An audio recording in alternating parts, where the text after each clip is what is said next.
Les Français, comme les Italiens, ne peuvent pas payer des milliards d'impôts en plus pour qu'on aille dilapider l'argent dans des infrastructures inutiles. Aujourd'hui, ceux qui veulent dilapider les 30 milliards d'euros, qu'ils soient français ou qu'ils soient italiens, qu'ils donnent leur garantie personnelle, qu'ils fassent comme tous les chefs d'entreprise et qu'ils donnent leurs biens personnels en garantie des 30 milliards d'euros de prêts qu'ils demandent.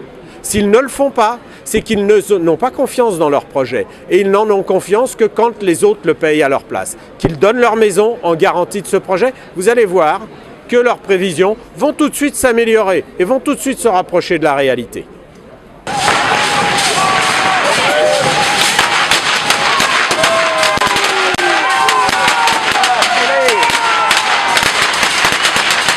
La contestation en France, elle n'est pas toute nouvelle, mais c'est vrai que depuis un an, elle s'est beaucoup accélérée.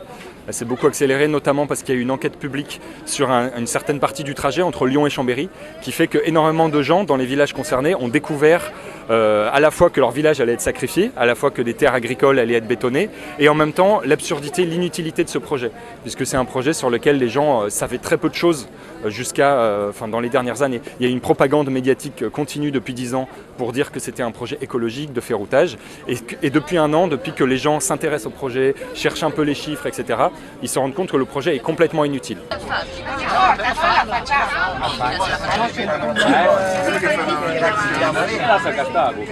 On vous accompagne seulement sur quelques kilomètres, après on descend et on vous laisse partir. E basta!